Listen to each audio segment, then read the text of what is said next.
Bueno, buenas noches, gracias por haber venido y muchas gracias tanto a Yasmín y Gustavo, que son los de Delinio. Ellos fueron alumnos míos y para celebrar los 30 años de su increíble sitio, porque eso mezcla el diseño, la arquitectura, la iluminación, como dijo Gustavo, querían celebrar esos 30 años, me dijeron, con una charla mía. Entonces yo les dije, bueno, mira, pero yo la parte de diseño, esa no es mi área, no sé qué. Me dicen, no, nosotros lo que queremos es una charla donde el protagonista seas tú. Entonces yo dije, bueno, vamos a hacer una cosa, ya que Delinio es una institución, porque ya eso no es una empresa, va más allá, es una institución de iluminación, vamos a ver que en mi cerebro puede ser iluminado o que puede iluminar desde ahí. Y entonces empezamos a llamar la charla originalmente Iluminaciones.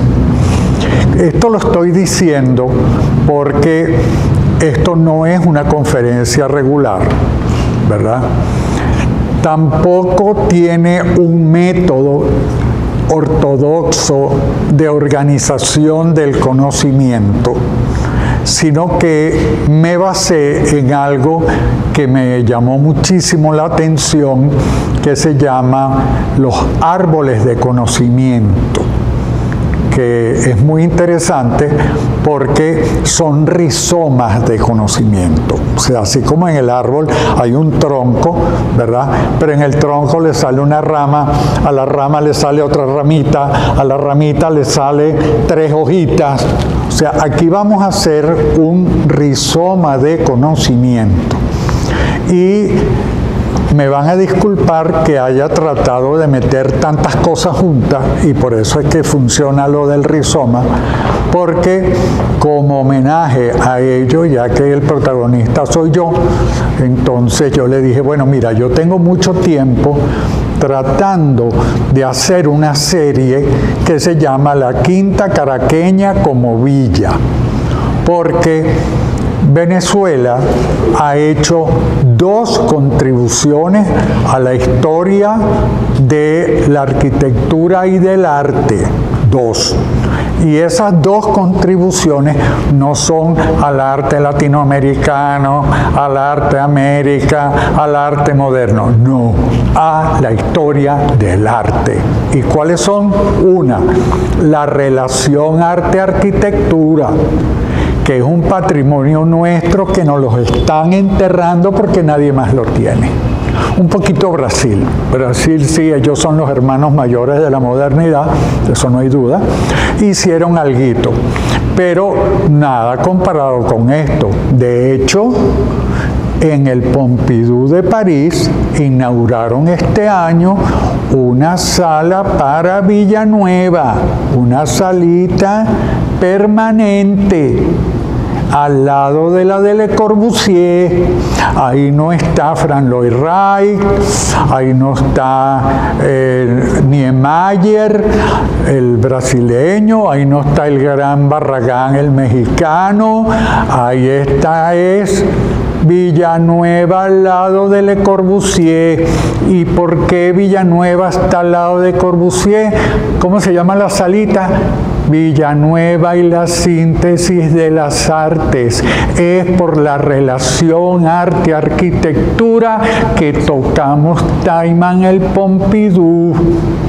Entonces, ¿qué es lo que ocurre?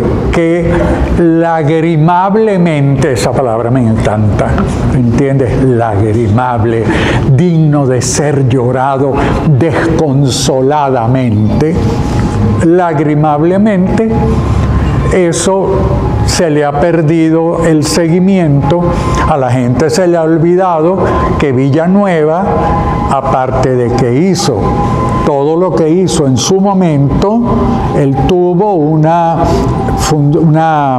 formación de los artistas venezolanos jóvenes, es decir, en la central trabajaron maestros modernos de la generación de Villanueva, pero los venezolanos que trabajaron eran de la siguiente generación y quedaron preparados para esa síntesis de las artes de manos del maestro. ¿Ves? Pero además Villanueva tuvo una actividad docente hasta el último día. Quiere decir entonces que él formó una generación de arquitectos para la interlocución con las artes. Por esa razón, eso es un capítulo que viene después, yo no sé, será cuando Delignio cumpla 30 años y medio, una cosa así, viene la otra etapa que es los tres grandes arquitectos que han seguido el tema de la relación arte-arquitectura contemporánea, ¿no? Y entonces esos son nuestro amigo Jimmy Alcock, por supuesto, está Carlos Gómez de Llarena y el Harry Abe. Y son tres cosas completamente distintas, pero no me voy a... Esas ramitas las dejamos ahí, no vamos, porque eso es un tronco más que sale para allá. Entonces quedémonos en el tema de que el tema de la síntesis de las artes es lo que va a dar origen a esta charla. Pero se va a organizar en función de ser el primer capítulo de la serie de la Quinta Caraqueña como villa. Entonces, tenemos que aclarar que para mucha gente, villa se ha convertido en un término genérico que denomina una casa campestrona o una casa lujosa, bien equipada o bien... No. Aquí estamos según el protocolo de la villa que estableció Plinio el Joven en su carta a su amigo Gala cuando lo invitó a que se pasara una temporada en la Villa Laurentina. Ahí él le explica qué es lo que es una villa. Una villa, primero, es una obra arquitectónica emblemática. No es que es una casa de hacienda que la acomodamos. No. Es una casa que es arquitectura con A mayúscula. Una. Dos, es una ubicación que genera topofilia. ¿Qué es topofilia? Ese es un término que un geógrafo humanista, se llama geografía humana, la disciplina, Tin Yu Huang, que es mi superhéroe, porque ¿qué es lo que es topofilia? Amor por el lugar. No vamos a entrar en la ramita donde hay la discusión entre el error de confundir lugar con espacio, porque eso ya es otro, eso da origen a otro curso, pero con esto les quiero decir que lugar es aquel que tiene referencias perceptuales con todos los canales perceptivos que el ser humano tiene. O sea, eso es lo que es lugar. ¿Ves? Entonces, la villa, ¿verdad?, está implantada en un lugar y ella abre vistas largas al lugar. Pero, y aquí está nuestro amigo, esto es una novedad porque este croquis de Ponti de la ubicación de la Casa Planchar no había sido encontrado, lo encontraron no hace mucho y está publicado recientemente en el último libro que publicó Tashien sobre Ponti.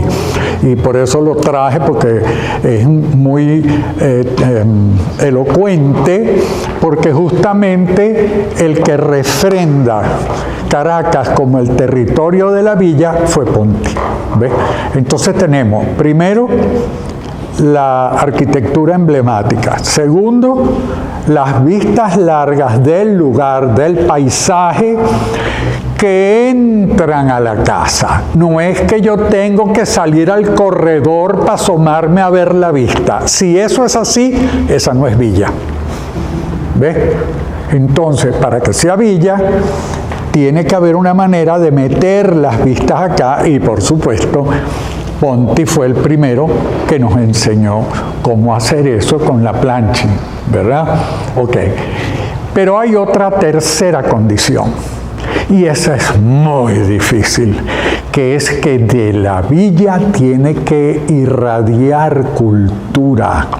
Tiene que haber una irradiación cultural que puede provenir de que el Señor es un autor, como era Plinio el Joven, que él tenía su estudio maravilloso en la Villa Laurentina, donde produjo, bueno, unos aportes a la literatura romana singulares, pues.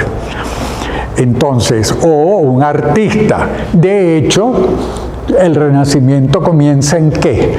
Empieza en una villa. ¿En cuál villa? En la villa de Petrarca, que fue el que inventó el Renacimiento, en una villa en Verona. ¿Ves? Entonces, ¿qué es lo que ocurre? Volvamos. Que Caracas, como lo dice Ponti, es el territorio ideal para una villa. De hecho, cuando él presenta la Casa Planchar en Domus, el artículo se llama Una villa fiorentina a Caracas. Entonces, ¿por qué? Y además él lo dice, sin unos comitentes como los Planchar, no se puede hacer algo así. Y esa es su obra maestra.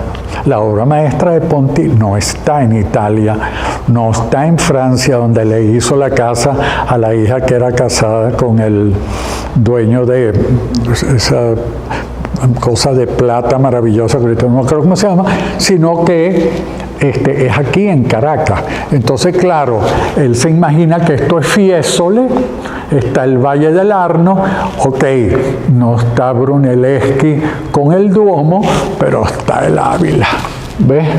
Y además que aquí hay una dificultad grande por las dimensiones del Ávila y él lo lleva hacia adentro. Bueno, entonces vamos a hacer el recuento de la Quinta Caraqueña como villa. El primer capítulo, como ellos, para ver dónde están ellos dos, míralos ahí, me dijeron, es que nosotros lo que queremos es que el protagonista seas tú.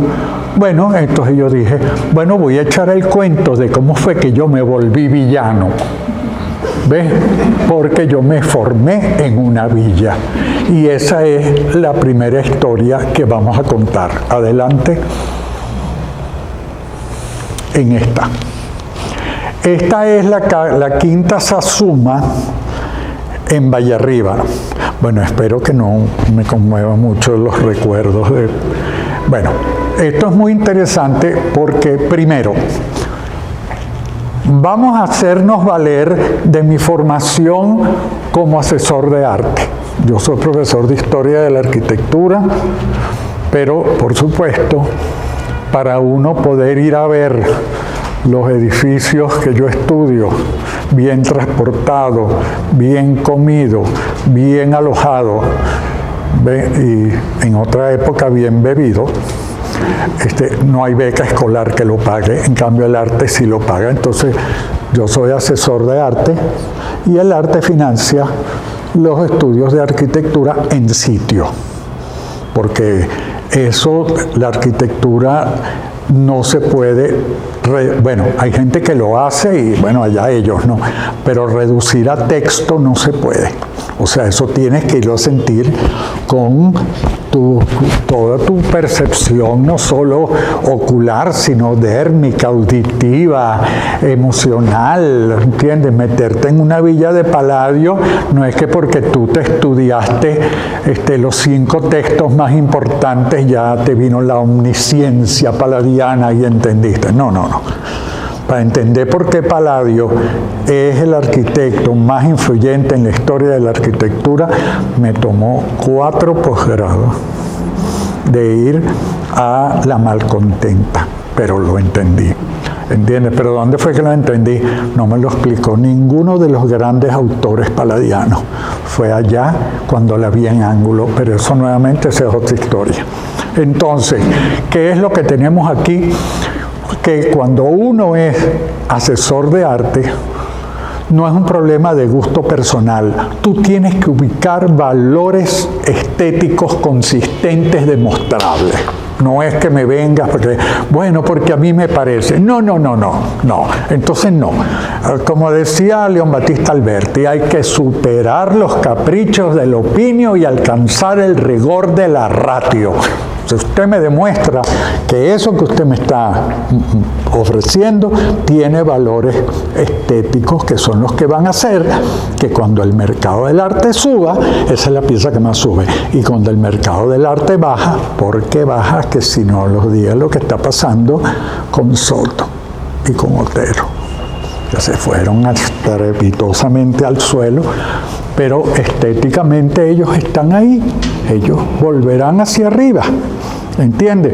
Pero ¿qué es lo que ocurre? Que esos valores estéticos consistentes son los que hacen que tú puedas responder con tu cliente, porque el compromiso cuando tú eres asesor comienza con la adquisición.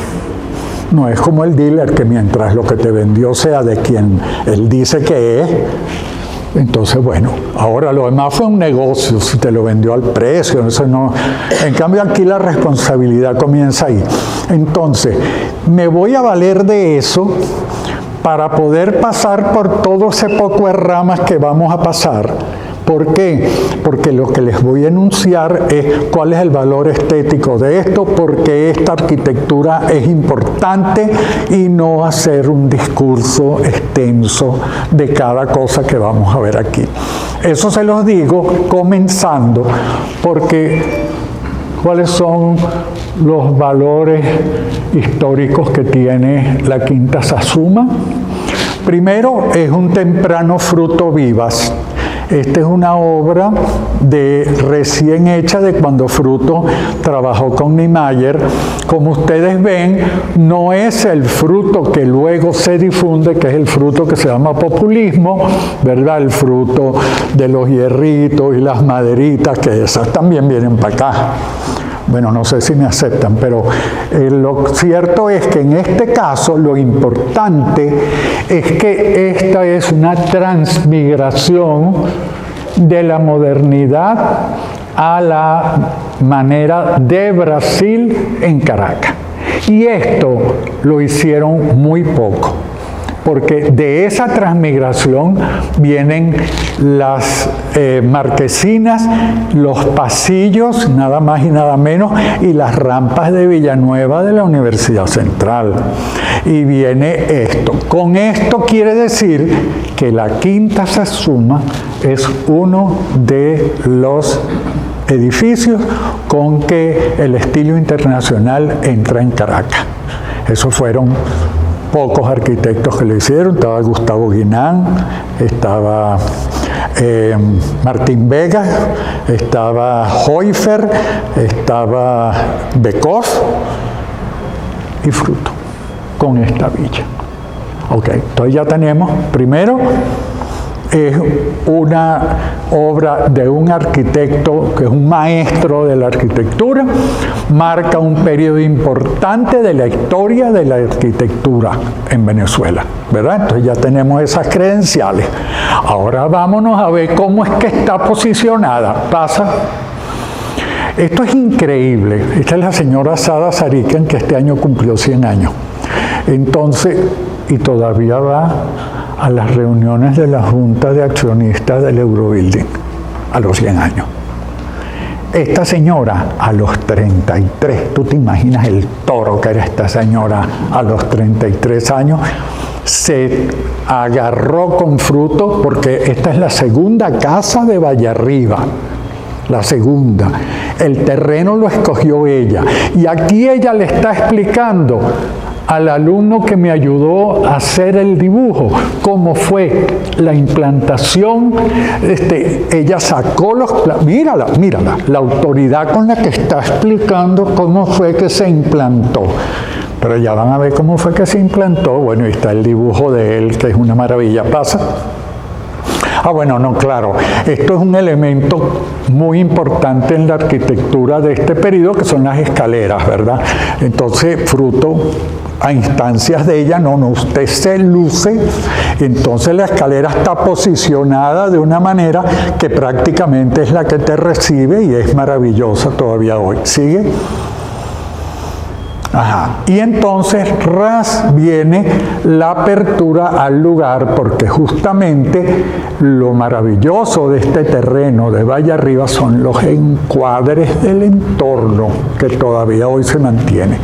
Pero aquí yo quiero que vean otra cosa de más, que es que esta señora insistió mucho en que ella quería tener unas dimensiones en el área social para una cotidianidad, o sea, para cuando ella está en su casa con su familia, pues para el día a día, pero que ella también cuando va a hacer una reunión, cosa a la cual ella le da, pudiera no solamente volcarse hacia afuera como un sitio donde tú te asomas por la vista, sino que tú puedas proyectar las áreas sociales hacia afuera para ampliarlas. Y eso lo entendió Fruto como nadie, pasa y hizo un sistema de terrazas. Lo increíble de esto no es que tiene la terraza, sino que tiene un sistema de terrazas que es lo que permite la coreotopía. ¿Y qué es coreotopía? Bueno, ya dijimos lo que es topofilia, amor por el lugar. Entonces, coreotopía es un recorrido sensible por el lugar. Entonces, esto no es un asomadero, este es un lugar para coreotopías, ¿ves? Y la manera es que, mira el sistema de terrazas, ¿cómo va? Pasa. Entonces, aquí es donde está, cosa que agradezco mucho a Jonathan que hizo esta axonométrica, porque aquí sí vemos claro, mira, esto que vemos aquí son las vidrieras de la zona social que está contenida allá, pero tiene esa apertura hacia afuera. Entonces mira la terraza cómo se vuelve una especie de aditamento que permite la ampliación de la zona social, no solamente los recorridos, y esta de aquí que desborda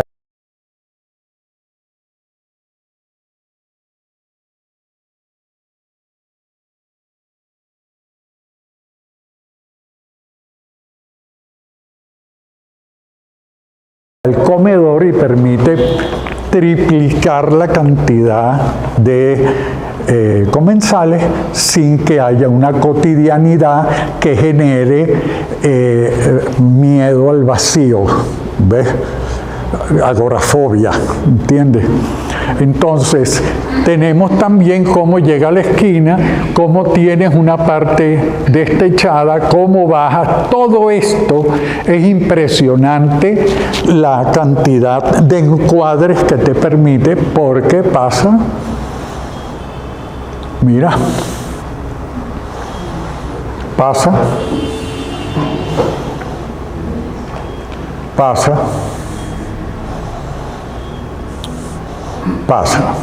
Ok, en esa casa maravillosa estudiaba mi compañera de estudios, que era Surpi.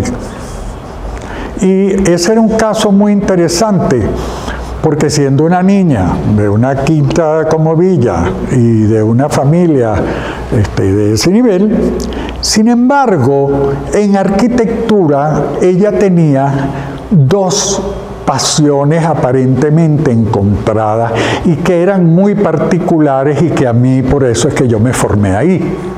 Porque el profesor de ella era Jesús Tenreiro y en un momento en el cual la arquitectura estaba entre la visión estructuralista marxista, ¿entiendes?, de la crítica social de la arquitectura y no sé qué, para allá y que para acá, En esos momentos aparece en escena un señor que se llama Víctor Dors, que tiene un libro que se llama Arquitectura y Humanismo, que es donde él hace la asimilación de la concepción arquitectónica basada en la psicología arquetipal de Jung.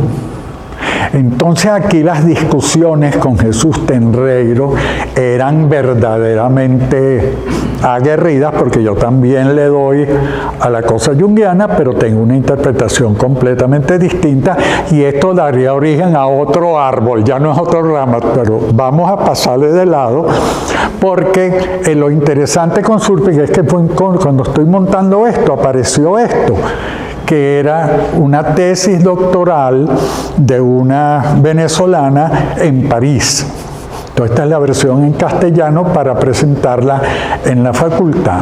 Y es muy interesante porque estos fueron de los primeros grandes estudios de barrios, ¿verdad?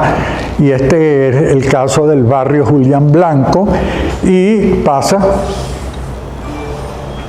la que dirige la tesis es nada más y nada menos que Ana Tenreiro, ¿verdad? Que es la esposa de Jesús. Pero mira el equipo de colaboradores, ¿quién lo inicia? Ella. O sea, ella estaba metida con Jung en arquitectura, pero también le interesaban los barrios, porque esto no era una materia ni era una pasantía, esto era un trabajo. O sea, ella ahí era una del equipo que levantó el barrio Julián Blanco por razones de que a ella le interesaba la etnografía. Entonces era muy curioso, porque ella no estaba midiendo cuánto mide un rancho, de qué material está hecho para la denuncia social, sino para ver cómo había una respuesta vital, una respuesta de sobrevivencia que organizaba un modus vivendi. De más está decir que ante semejante formación pasa. Entonces, ella le interesa, obviamente, el arte con base antropológica. A eso es a lo que conlleva esa formación tan particular. Entonces, esto es muy interesante porque esto es cuando la radiación cultural de esa suma no fue en Caracas, fue en Houston. Por eso es que aquí estamos ya Caracas-Houston, ¿ves? ¿Por qué? Porque ella se fue a vivir a Houston, su marido un gran cardiólogo de allá, y entonces ella se llevó con ella ese tema de la relación arte y antropología y fue desarrollándolo hasta que concibió una institución que se llama Transart Foundation, ¿verdad?, que está dedicada al arte con base antropológica.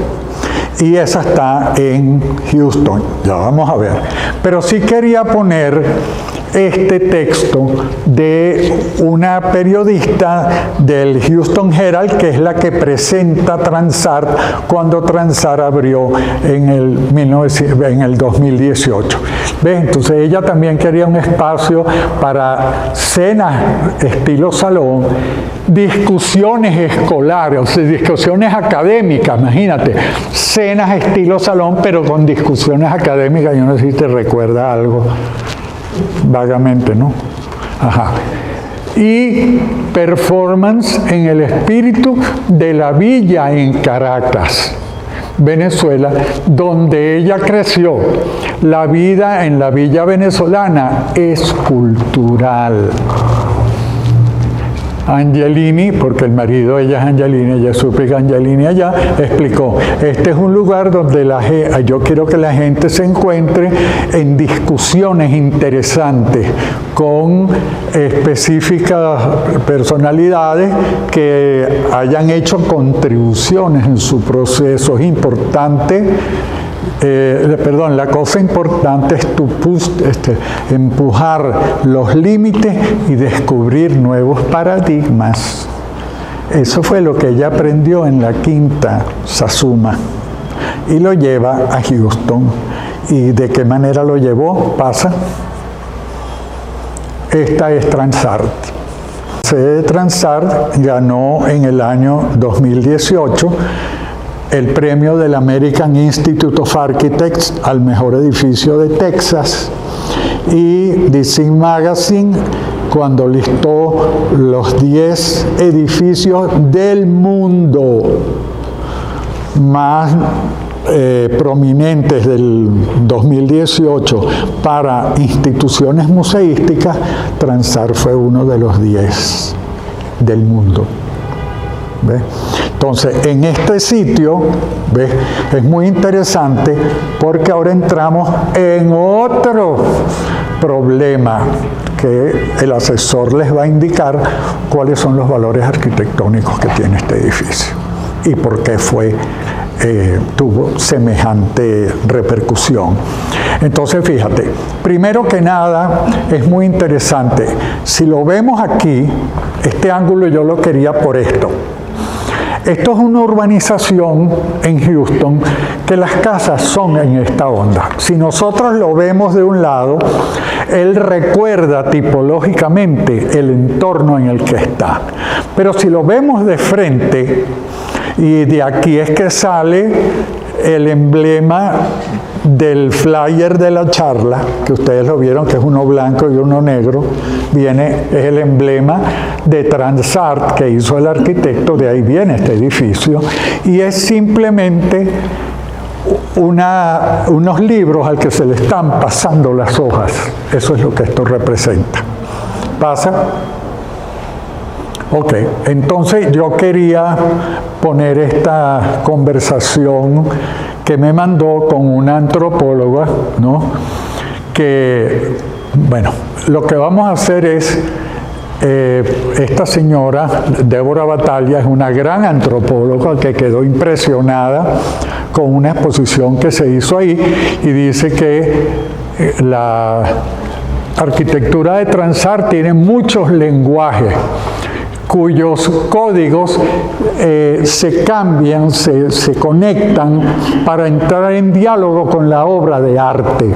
O sea, lo insólito de esto es que esto no es un cubo blanco, no es una instalación industrial desafectada, convertida en espacio museístico, sino que es la obra de un genio arquitectónico capaz de concebir unos espacios que son cambiantes desde el punto de vista lingüístico para poder adaptarse a la estética, al código estético de las exposiciones que ahí se hacen, porque como es con base antropológica, eso no es de colgar cuadritos. Eso no es para hacer curaduría, sino trabajo de museografía complejo. ¿Ves? ¿Pasa?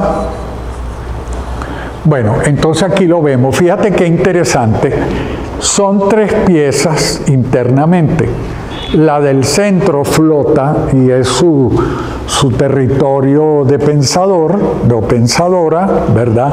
Y ella puede salir y ver lo que está aquí o lo que está del otro lado. Este era su antiguo estudio y ese antiguo estudio quedó como una residencia del artista que va a hacer la exposición, que puede ir y producir la obra en el sitio. ¿Pasa? Ve, esta es la que más me gusta. Aquí está el antiguo lugar de su estudio, pero aquí lo interesante es cómo hay una interespacialidad maravillosa entre las dos salas laterales y ella que está arriba viendo, porque por supuesto aquí no hay curadores invitados, siempre las exposiciones son curadas por ella y son producto de una interlocución profunda con el artista. Entonces, lo interesante de esto, que ella lo dice en esa conversación que pasé porque tenemos que darle, es que aquí es como que si fueran los dos hemisferios del cerebro. Ella puede ver al artista desde el punto de vista racional, pero también emocional, desde el punto de vista conceptual, pero desde el punto de vista estético. Esto es un laboratorio impresionante. ¿Pasa? Aquí lo vemos separadas, pero claro, lo que me gustaba de todos estos dibujos se le deben al amigo que estaba recibiendo la explicación de Sada, de Jonathan, que Dios lo guarde, porque es muy importante ver esto. Entonces, fíjate que estos cortes del libro pasando son los que generan las entradas de luz natural. Entonces no es que es la ventana taca, taca, taca, taca, sino efectos de luz que, bueno, ya vamos a ver. Pasa. Mira, ¿ves? Pasa. Entonces, claro, aquí no hay problema en poner objetos, mesas, porque el edificio, como dice la antropóloga esa tan inteligente, cambia, se reconfigura dependiendo de lo que se expone. O sea, es el edificio al que se adapta, al que se expone, no lo que se expone al edificio, imagínate tú. ¿Pasa? ¿Pasa? Ajá. Entonces, es muy interesante porque dentro de las obras que se han expuesto, por supuesto, ella tiene particular dedicación a los artistas venezolanos que se han dedicado a tener a la antropología como base conceptual. ¿Ves? Y en este caso es esta niña Colette, Godigna Colette, que le interesa todo el rollo de las masacres estudiantiles. Entonces eso que está ahí no son tapicitos que cuelgan, sino los chorros de sangre calculados en función del tamaño del espacio. O sea, cuánta sangre se derramó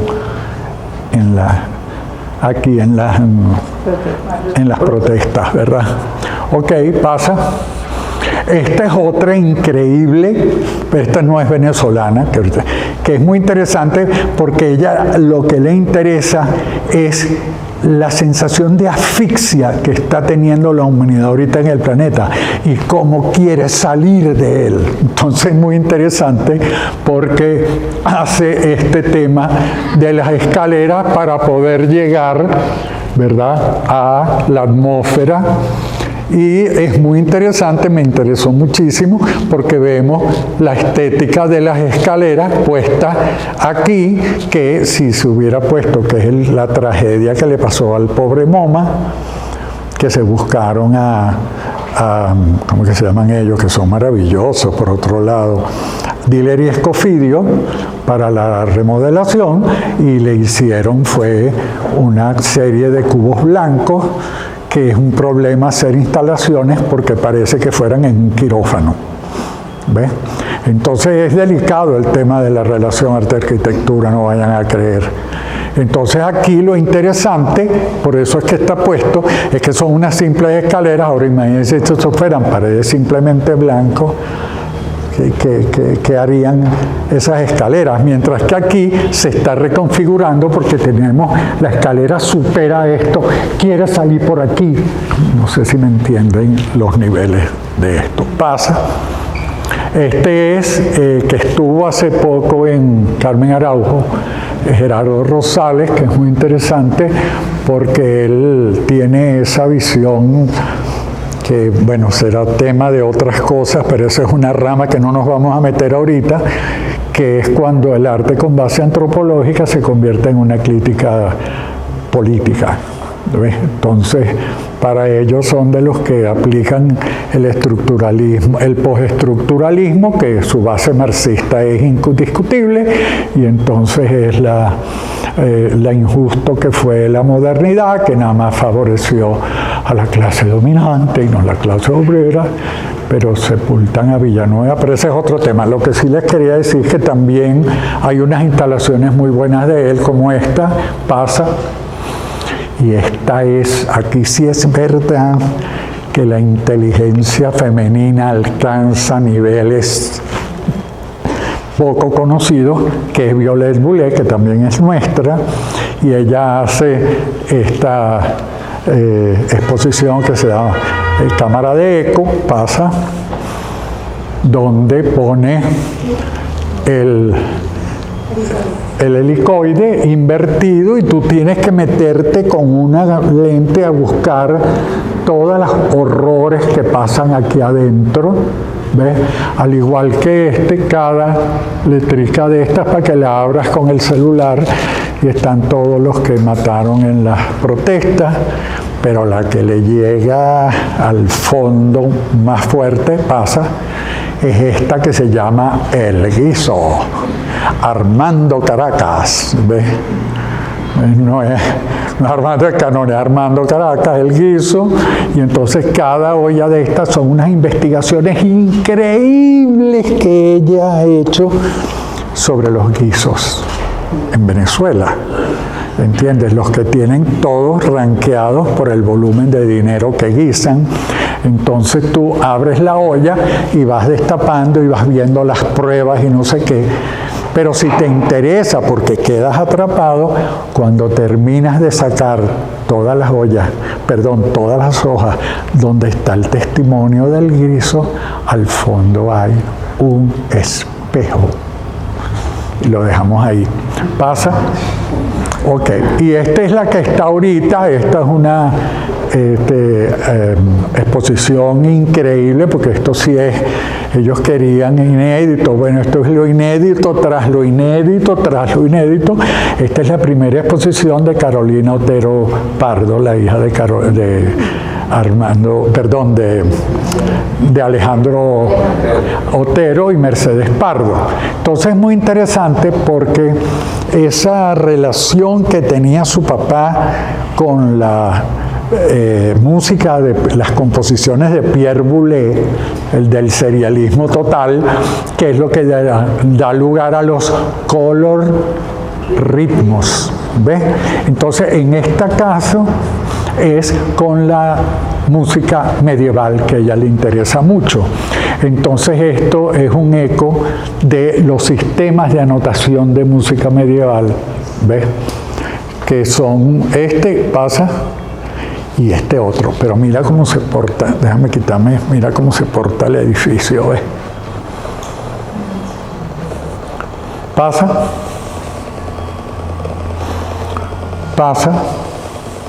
ajá, y esto es muy interesante también porque esto está basado en Duchamp y es lo que no se percibe del arte, lo que está en el fondo, y en este caso ella lo que hace es que toma, por ejemplo, la foto de este bosque, y esto es la esencia, lo que está detrás, que es lo que da origen al arte de ella, ¿ves?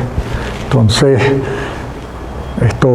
estamos frente también a otra cosa, como ustedes ven, todas las expresiones de arte que hemos visto son distintas, salvo las escaleras, que la quise poner porque es la que demuestra más la maravilla que es ese edificio y cómo se adapta a lo que dice la antropóloga. Pero es muy interesante porque son todas cosas completamente distintas y todo eso es curado por ella y todo eso son grandes interlocuciones desde arriba, ve la sala, increíble.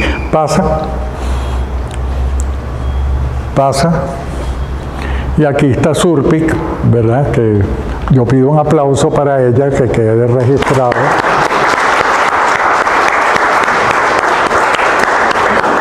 Tomada en su mesa de trabajo con todas las cosas que la rodean, desde maracas de chamán hasta, bueno, toda esa maravilla que es la antropología, ¿no? Entonces, pero resulta que con Surpic y la Quinta Sazuma, que resuena, o que sí que resuena culturalmente en Houston, hay otro caso de Quinta Caraqueña que tiene que ver por la relación con ella, que ya vamos a ir hablando. Pasa. Entonces dice,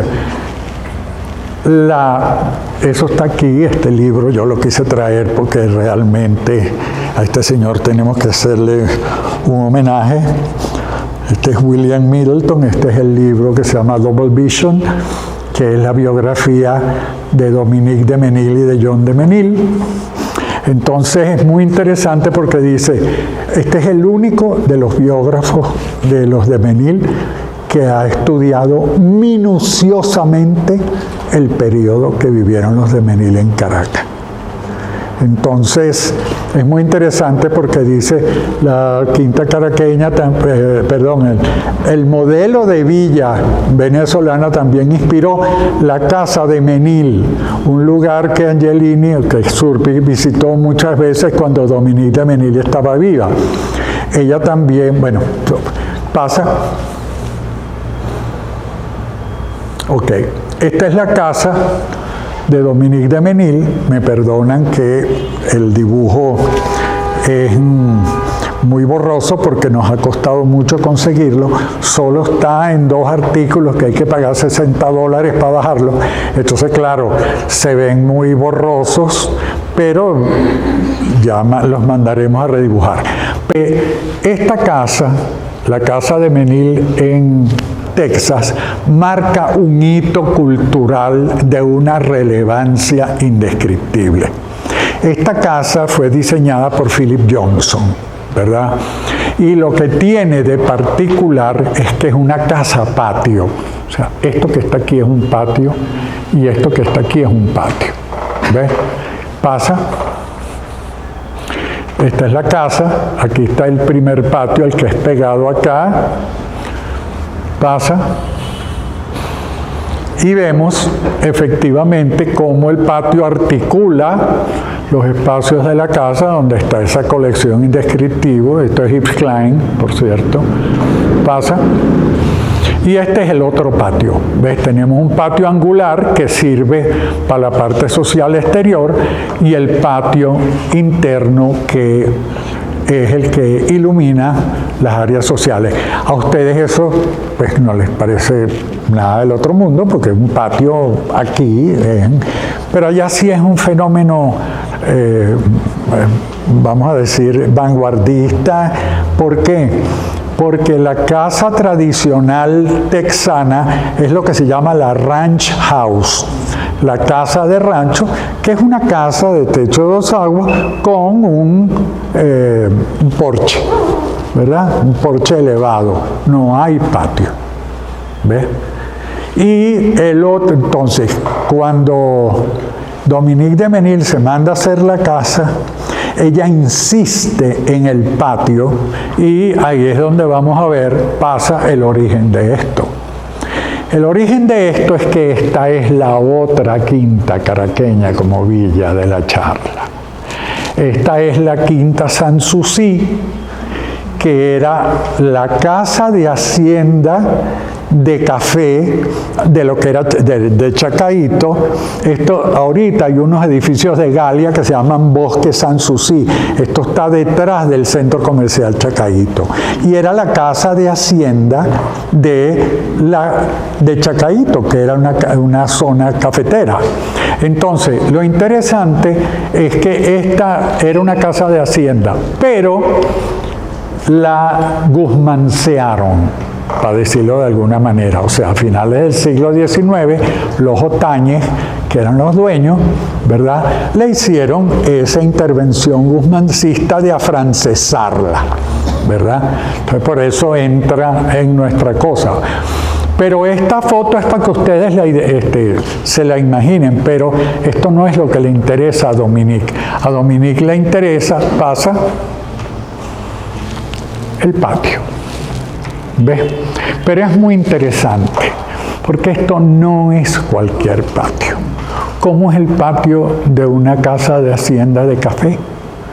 ¿Ustedes han estado en una casa de hacienda de café o de cacao alguna vez? Ajá, ¿cómo es el patio? El patio tiene una apertura hacia el sembradío. Esa es la diferencia. Tú tienes una U, que es la que te da a la casa, pero para poder meter las semillas que vas a secar, tú necesitas una apertura, y eso es lo que volvió loca a Dominique a tal extremo que este dibujo es de ella. Porque ellos, cuando se vinieron a Caracas, es una historia muy interesante, ya la vamos a resumir, fue muy interesante porque Schlumberger, acuérdense que ella es la heredera de Schlumberger. O sea, originalmente había abierto operaciones en este continente, en Houston. Pero el problema es que, bueno, ya les voy a explicar el problema, pero lo importante es que ellos se vinieron a Caracas y se residenciaron en la Quinta Sanssouci.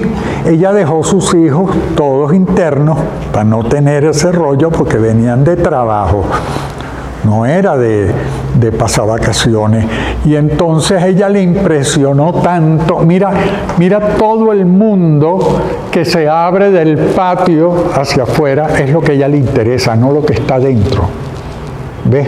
Entonces este es el dibujo que ella le hace. Mira, Dominique drove in their house in Caracas, Petroleum Museum Frisky, into the children back in Texas.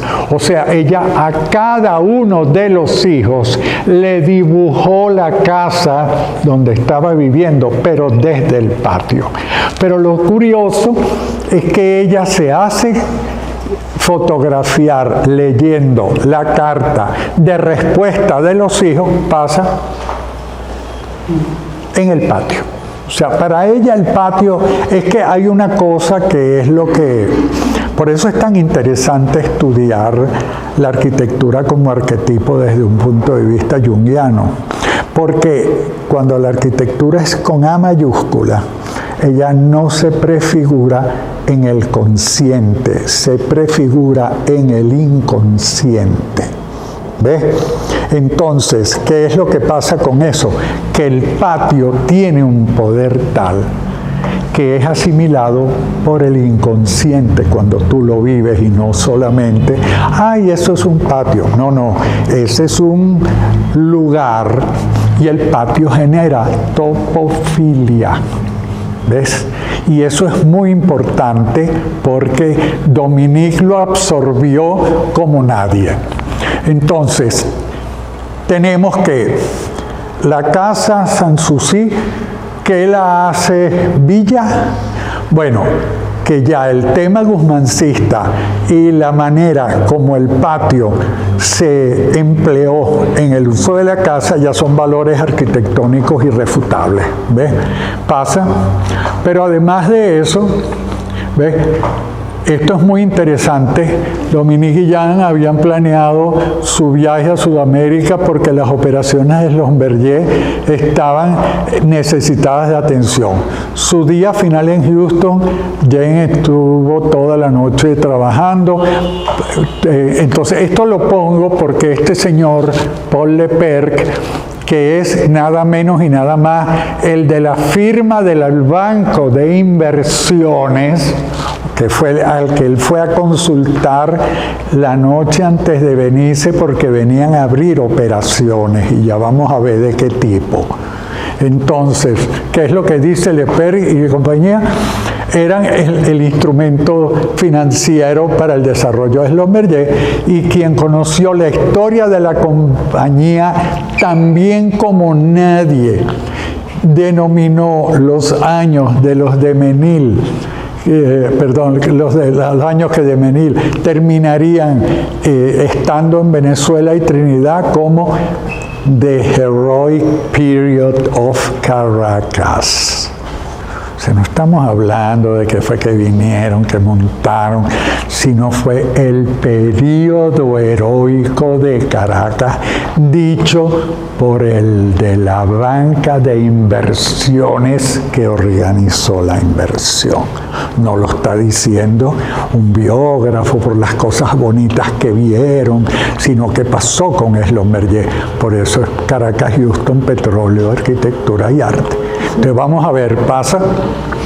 Entonces, los Schlumberger eran el papá de Dominique y el tío de Dominique.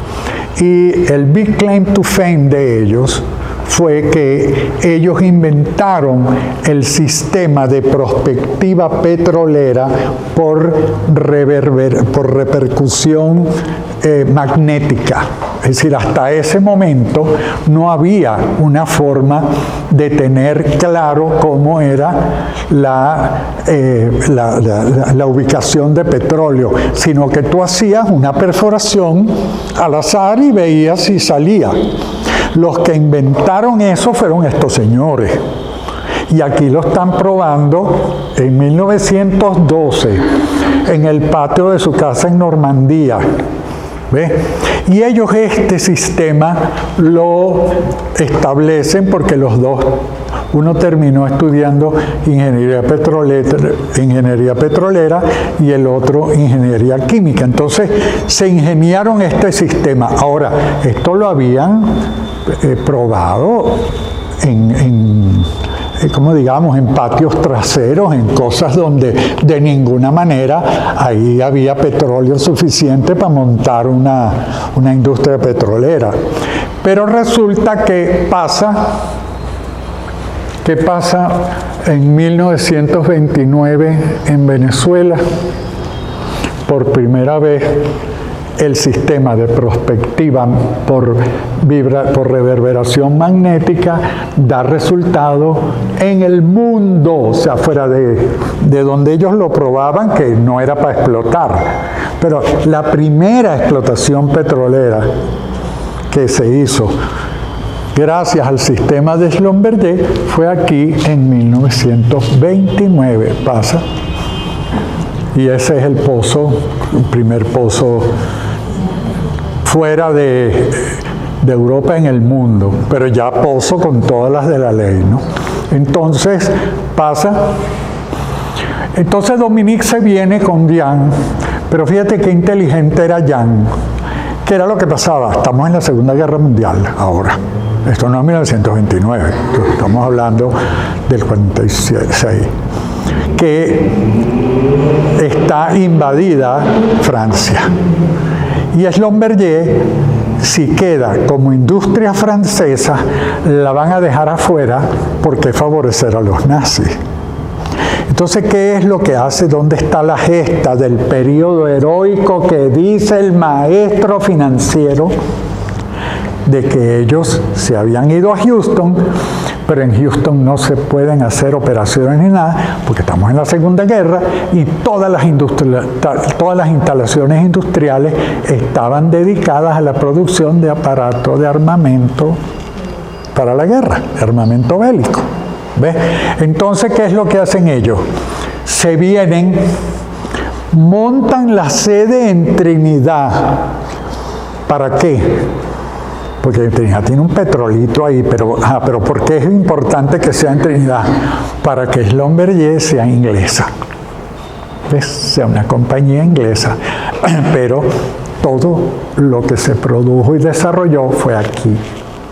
¿Ves? Por eso es tan importante eso que llama el gran maestro de la finanza, el periodo heroico de Caracas. Entonces, en el periodo heroico de Caracas, Dominique se integra, trae el gusto social a las damas caraqueñas. ¿Se acuerdan la librería La France?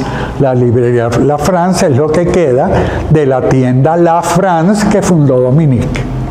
Y en esa tienda no era nada más libros, era también ropa, como podemos ver aquí, y aquí está Dominique enseñando a una dama caraqueña la texture, no sé qué, ¿entiendes? Ajá, ¿ves? Entonces, pasa, pero porque también es villa, porque ya la radiación cultural comienza con ellos ahí. Y este señor que está aquí es el señor, se llama bueno, es un gran autor que se refugia aquí y vive por 6 meses aquí con los de Menil y de ahí se va a Estados Unidos, donde hace una carrera de gran profesor de literatura. ¿Y saben quién era el alumnito protegido de este señor, Norman Mailer. Este fue el maestro de Norman Mailer. ¿Ves? Para que tengas una idea, el ranking de las relaciones. ¿Pasa? Entonces aparece un ingeniero de Schlumberger, porque hay otra persona que ameritaría hacerle una clase a él solamente, que es al ingeniero Suchon. El ingeniero Suchon era muy interesante, porque él fue el que le dijo a Dominique que lamentablemente para los campos petroleros que estaban incipientes, ¿ves?, donde se vivía era en unas barracas, o sea, ningún ingeniero de alto nivel quería venirse a vivir, era solo para recién graduados, para gente pelando o para delincuentes que se disfrazaban, ¿verdad? Entonces, el ingeniero Suchon es el que inventa el campo petrolero VIP. Y ese es el que yo quiero investigar, solo que ahora me tengo que ir para Houston porque eso está en los archivos de Menil. Schlumberger no entra en eso, pero es muy interesante porque ese campamento petrolero fue un modelo y además todo el interior fue diseñado y equipado por Dominique misma. Entonces tú te imaginas un ingeniero de alto nivel que se va a ir a vivir a una casa donde la que se lo acomodó es la dueña de la petrolera, no sé qué, y efectivamente ahí es donde Schlumberger le dio un salto adelante a las otras petroleras, porque pudo traerse ingenieros de altísimo nivel. ¿Ves? Y aquí fue donde se desarrolló la punta de lanza de las tecnologías de la industria petrolera, porque en Houston no se podía, porque todas las instalaciones estaban dedicadas a industria bélica. ¿Ves? Ahora, este es el segundo capítulo, es que ahora me toca ir para allá, pasé Houston-Caracas en vez de Caracas-Houston, ¿no? ¿Qué fue lo que de Caracas se fue para allá? Y yo me imagino en esos espacios de transar el homenaje a Dominique con aquellos dibujos de aparatos petroleros ocupando a la vez que ¿qué va a haber al lado de los aparatos petroleros? Nuestro amigo Reverón. ¿Por qué? Porque el primer ingeniero joven que mandaron, que era como la mano derecha del ingeniero Suchon, él sí se relacionó con la sociedad de aquí.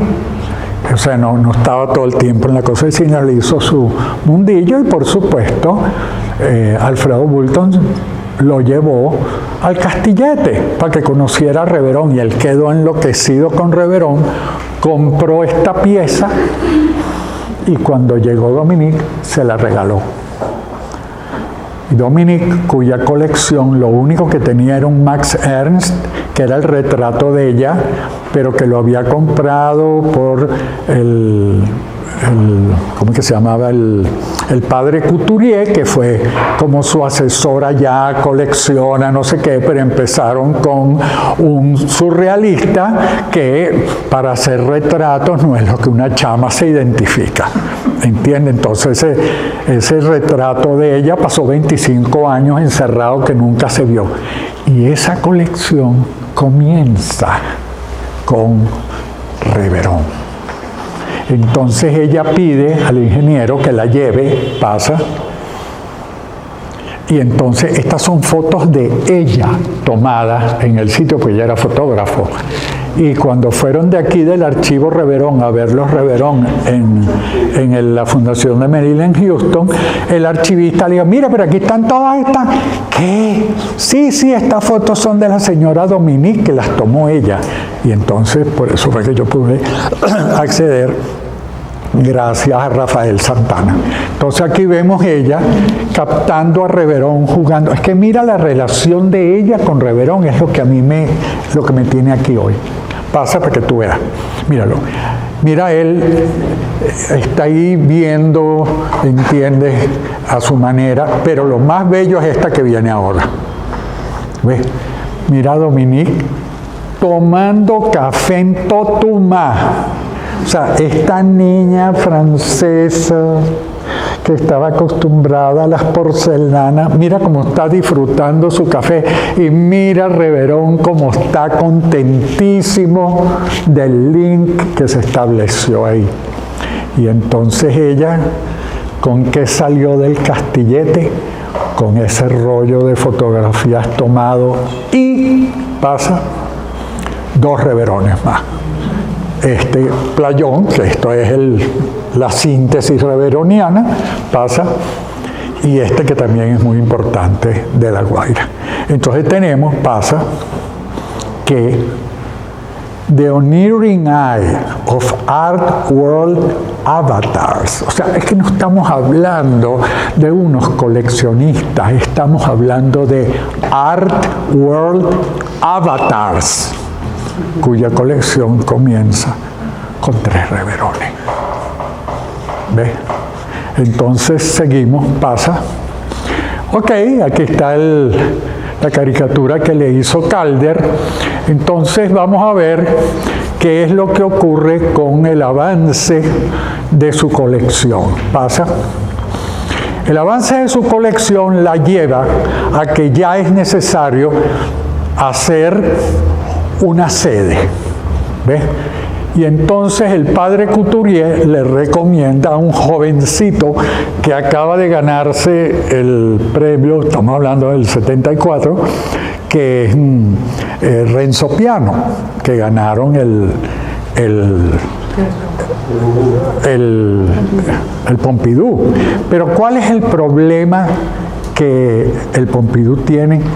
Que todas las instalaciones van en el plafón, porque el Pompidou era concebido como una fábrica de arte, no como una fábrica convertida en sala de exposiciones, sino como una fábrica de arte. Y en la fábrica tú no sabes para dónde iba el arte, ¿entiendes? Y qué instalaciones iba a necesitar, y tú no te ibas a estar poniendo a perforar paredes, sino que todo iba por el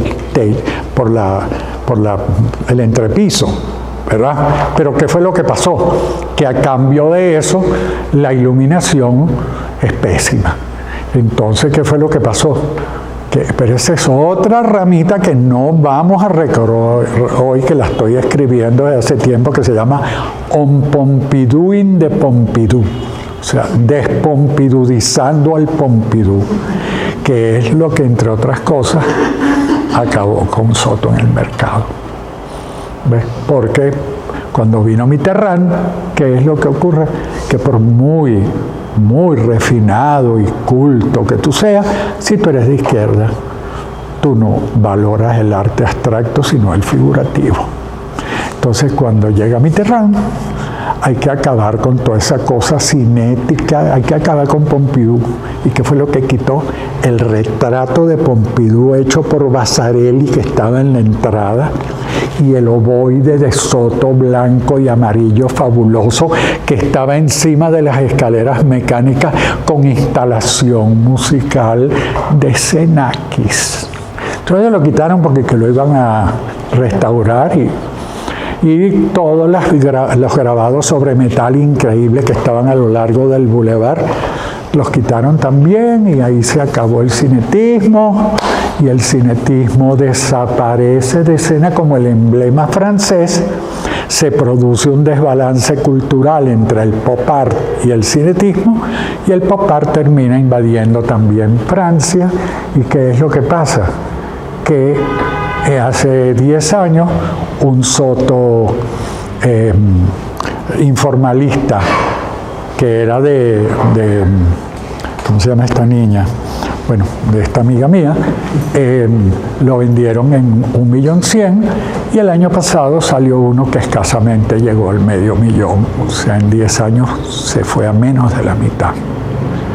Y así eso trae como consecuencia un desbarajuste en el mercado de Soto terrible, porque aquí tú vas a comprar un soto, entonces el tipo dice, no, pero si eso hace 10 años costaba $300,000.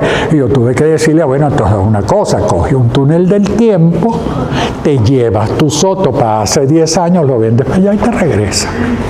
Porque ahorita, bueno, eso es todo un problema, pero con eso lo que les quiero decir es que el Pompidou ya naciendo era un problema.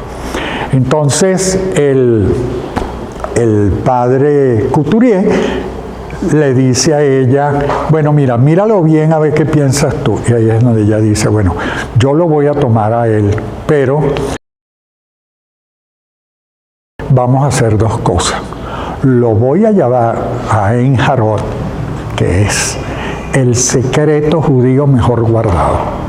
Ein Harod es un museo que está en un kibutz cerca de, ¿cómo que se llama? La ciudad moderna de Israel.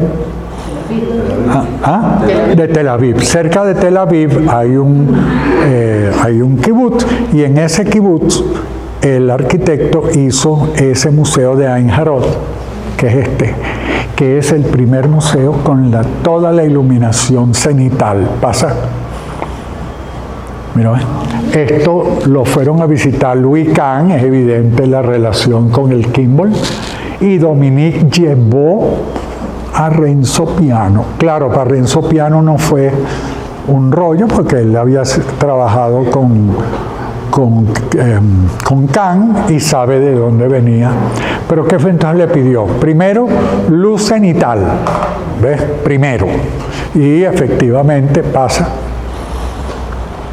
Mira, ¿ves? Pero ¿qué fue el otro que le pidió? Patio. Pero patio desecado, no patio de todo entorno encerrado. Es que es increíble cómo ella se llevó eso de Sanssouci, ¿verdad? Míralo, míralo. Entonces está luz cenital y patio. Pasa. Mira, entonces es muy interesante porque le entras por el patio, la mitad la tienes de entrada, pero la otra mitad pasa, te sirve de articulador. Bueno, y aquí está el sistema de luz cenital con estos dispositivos luminotécnicos que son fantásticos. ¿Y qué es lo que hace Piano? Todas las instalaciones van en el suelo, es al revés, en vez de ir en el entrepiso, van en el suelo. De manera que tú lo que haces es destapar, cambia, y hasta las rejillas de aire acondicionado y de calefacción van en el suelo. Pasa. Mira, ¿ves? Mira las rejillas de temperatura, pero mira. ¿Ves? Sigue, pasa. Mira. Pasa. Ok. Y ahora vamos a ver la última pieza, el último pabellón que se hizo para el complejo de Menil, que lo hizo el Chinito Marclay, de Johnston Marclay. Es el Instituto de Grabado y Dibujo. Y entonces, ¿qué es lo que hace el Chinito Marclay? Un análisis tipológico del entorno, fíjate, de esas casas que ya las vimos como ¿cómo se llama? Troy Shawn, que es el de transar las toma como referencia, pero mira qué fino el Chinito Marclay. Cogió las casas de la zona y las convierte en el modelo de la secuencia de salas de exposición. O sea, el museo se vuelve como una especie de maqueta de la urbanización donde está. Pero, ¿qué más hace el Chinito Marclay? ¿Qué creen ustedes que hizo también para hacerle el homenaje a Dominique? ¿Qué más? Patio. ¿Cómo es el patio del Chinito Marclay? Pasa. ¿Ves? Entonces es muy interesante porque la iluminación viene por patios. Pasa. Y es muy interesante porque esos patios, la gracia que tienen es que son planos flotantes y no hay columnas que la soporten. Pasa. Mira qué interesante le quedó. Pasa. Mira, ¿ves? Y pasa.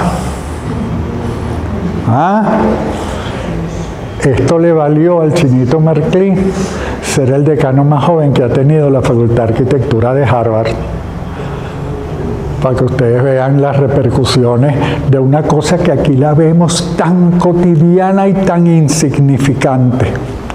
¿Pasa? Pero aquí viene... Esta es mi heroína realmente.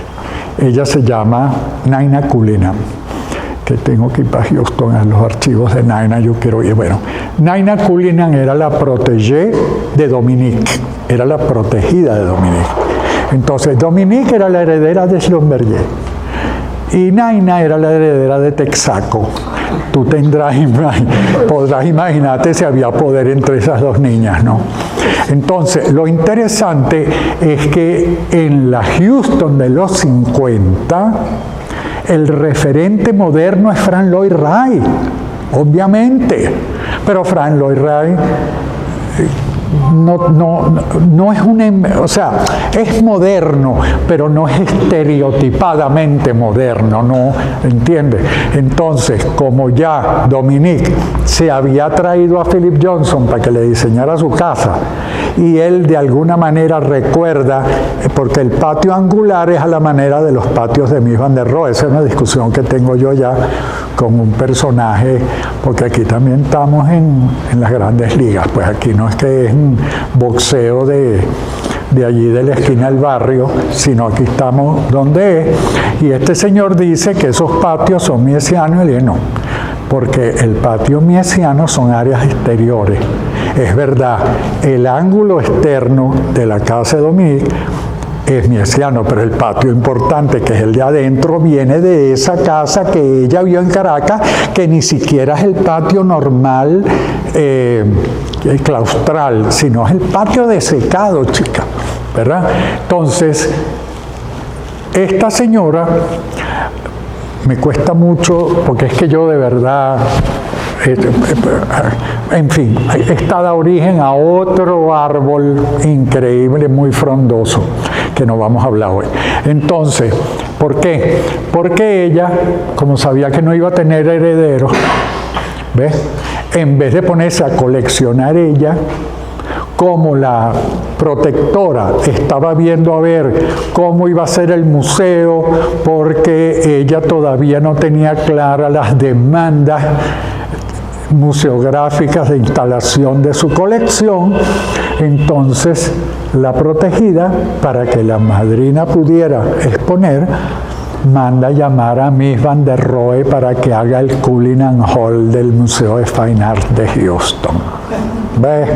Y entonces, ¿qué es lo que importa? Que ella y la madrina vuelven en Houston, en la Sociedad Petrolera de Houston, una cosa moderna, actualizada, con las estructuras metálicas de Mies van der Rohe ¿y qué más? Y el patio. ¿Ves? O sea, ese es el nivel. ¿Ves? No es que se quede en su casa. Entonces ella manda a buscar a Mies van der Rohe, pasa, y se hace su casa con un arquitecto que yo admiro mucho, que se llama Hugo Newhouse, un excelente arquitecto que había estudiado con Philip Johnson, eran compañeros de estudio en Harvard. Entonces, cuando Philip Johnson le diseña la casa a Dominique, él encarga a Hugo Newhouse, que vivía en Houston, del desarrollo de la casa, porque él estaba por allá en Nueva York, entre Nueva York y New Canaan. Entonces, ¿qué es lo que ocurre? Yo lo que quería mostrarles, estas son las dos casas patio de Mies van der Rohe. ¿Ves? Entonces, como ustedes ya a estas alturas, bueno, ya trajeron el ojo afinado, porque si no, no hubieran venido para acá, pero como se les acaba de desarrollar para esta temática, mira, aquí vemos, mira lo que es un patio para Mies van der Rohe, ¿ves? Es un ángulo externo como el patio de afuera de la casa de Dominique, ¿ves? Fíjate que adentro aquí no hay interrupción verde, ¿ves? Y este es el otro, ¿ves? Que es, mira el patio es un patio de acceso, es decir, es un espacio abierto, claro, con muros, ¿ves? que tú entras, pero una vez que estás adentro, ya aquí es puro espacio utilitario. No hay el patio a la manera de el que le hace Neuhaus a Naina en honor a su protectora, porque esta es la casa de Naina, y es verdad que tú tenías aquí un cierre para que entraran los carros, te dejaban, pero la casa es esta, y mira, pasa, mira, ¿lo ves? El patio a la manera de Dominique, porque ese fue el homenaje en su casa, pero ahora vamos para los papeles de Naina. Pasa. Bueno, este es el patio de Naina, que tiene esta cubierta, pero se la pusieron posteriormente, pero es evidente que es un patio central, pues, eso no es Miss. Pasa.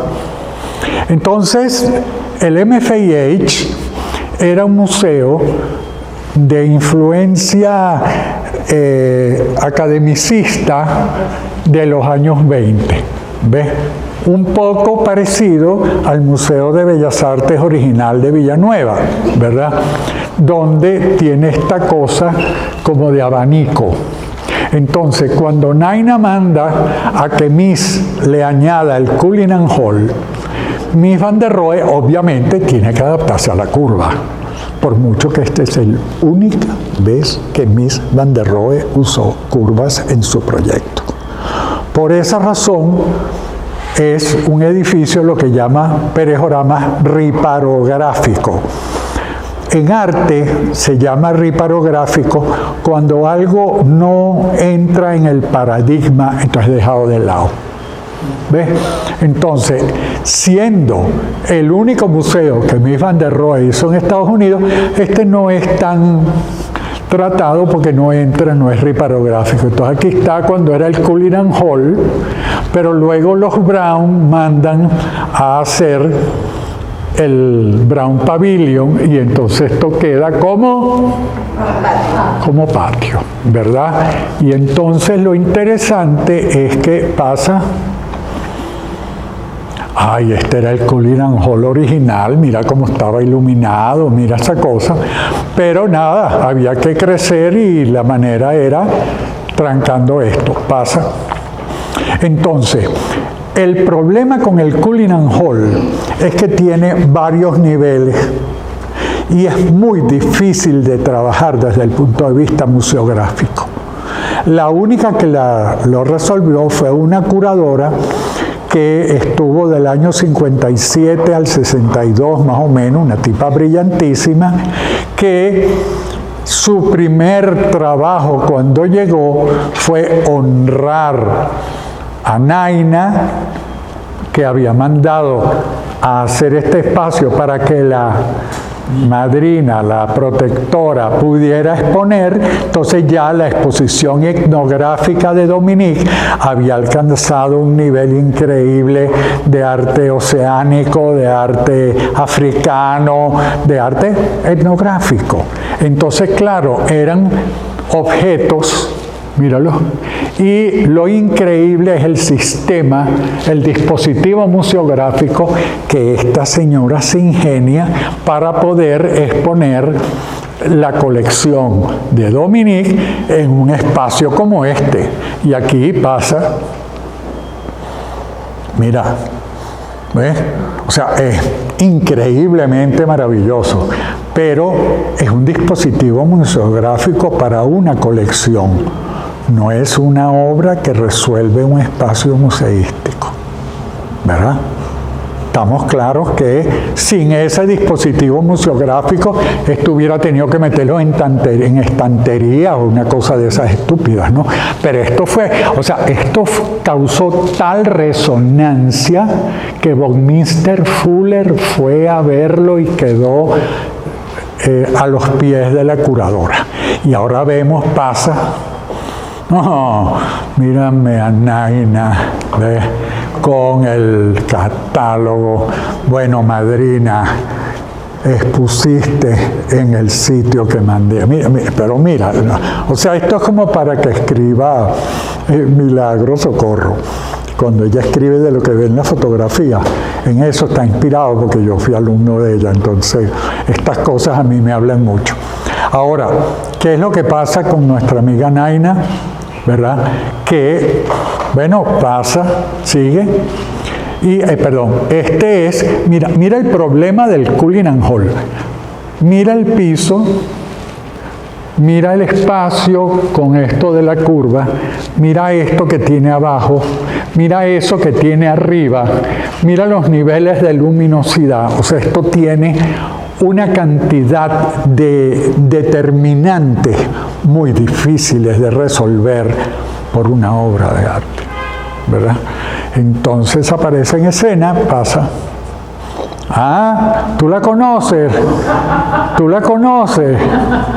Bueno, esta es otra de mis heroínas, porque realmente lo que esta señora ha hecho por el arte latinoamericano y venezolano en particular, hay que reconocerse. Entonces yo me voy a salir por una ramita antes de volver a la cosa final, ¿verdad? Y la ramita por la que me voy a salir es que esta señora, que es la curadora de arte latinoamericano del MFIH, la llaman porque hay una cisterna, pasa, mira la cisterna de Houston.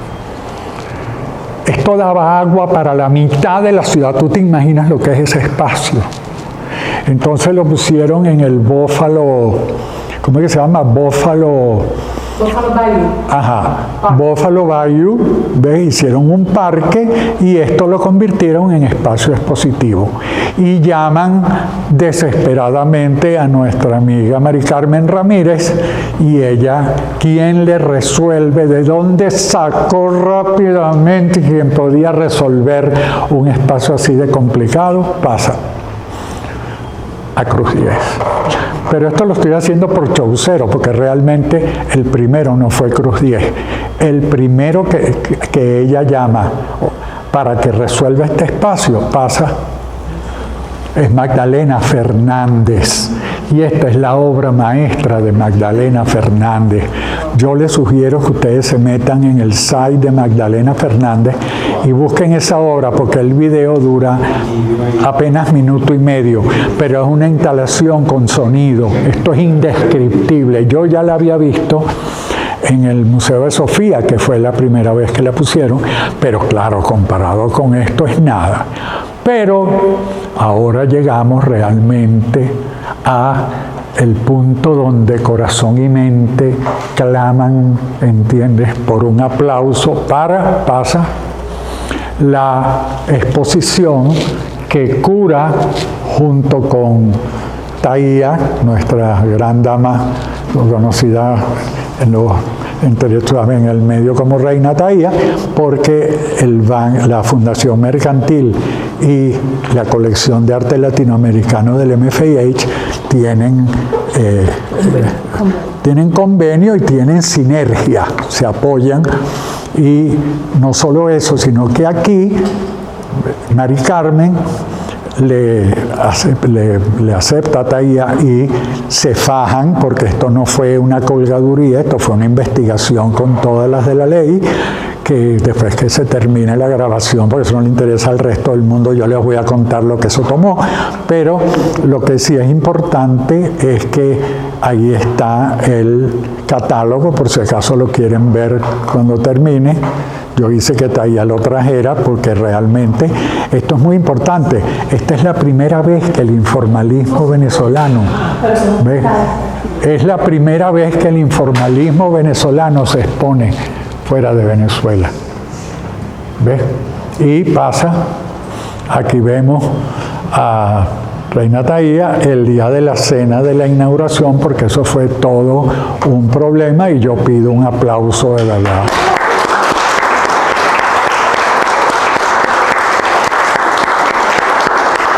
Pero bueno, ahora sí, volvamos a Naina.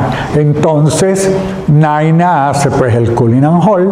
El Cullinan Hall se vuelve un problema grave porque cuando le ponen el Brown y lo convierten en un patio con todos aquellos niveles y luces, no había manera de resolverlo. Pero nuestra amiga Mari Carmen Ramírez, para la exposición Inverted Utopias, el arte de avant-garde en Latinoamérica, que ella curó con su marido Héctor Oleo, que es arquitecto, es muy interesante porque ellos hacen un paneo. Para nosotros aquí Soto es la luminaria, nuestro gran artista y todo, pero en Estados Unidos en esa zona era desconocido. A pesar de que él tuvo en el año 74 una retrospectiva en el Guggenheim, por ese mismo hecho de Pompidou, el cinetismo desapareció de escena como algo importante y nuestro querido Soto, pero ellos sí lo tienen en cuenta, pasa. Entonces, mira lo que dice Olea, el marido, ¿no?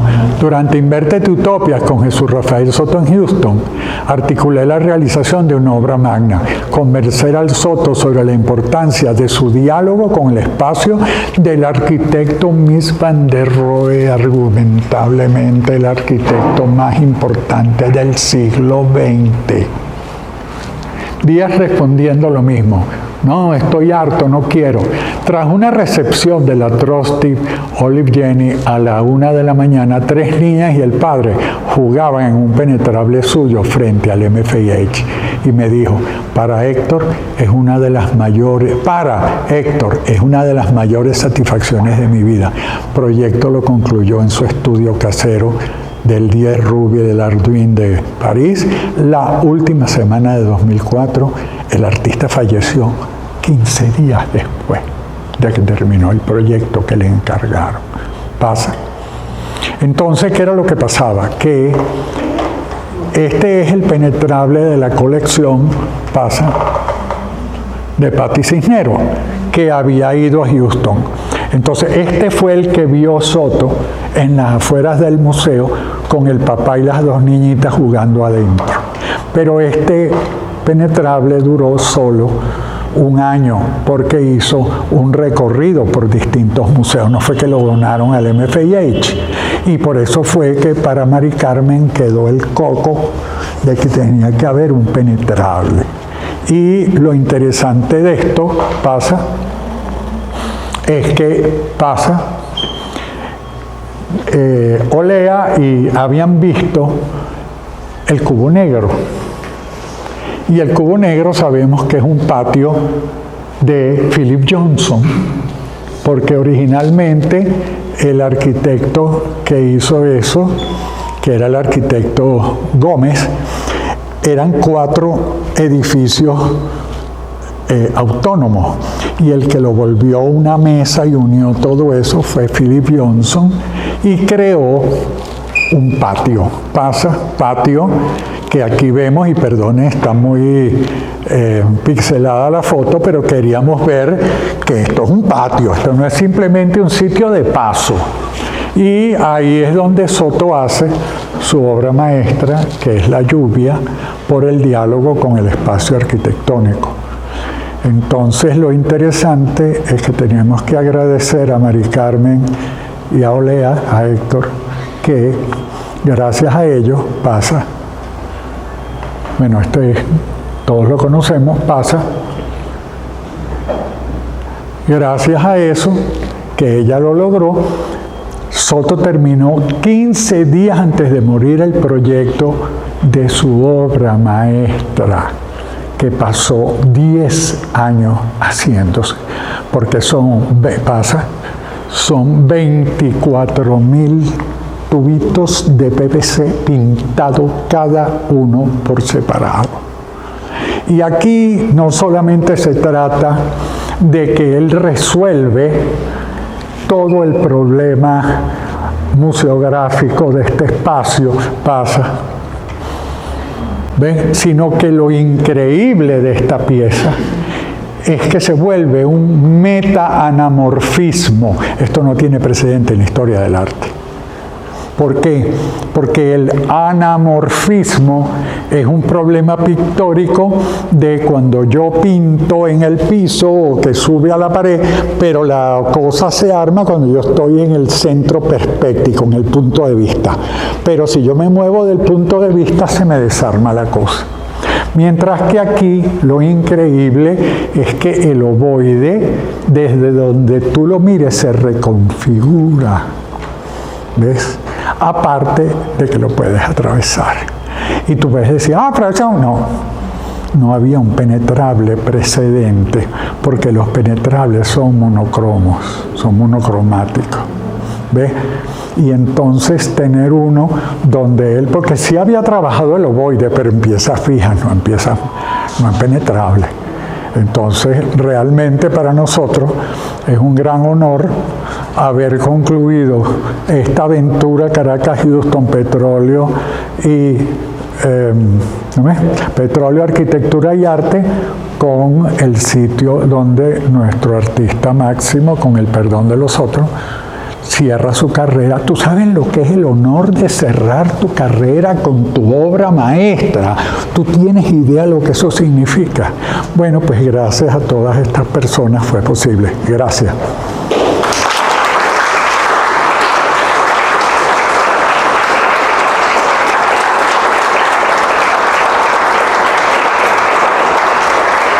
Podemos pasar otra. Pásale otra. ¿Dónde está puesta?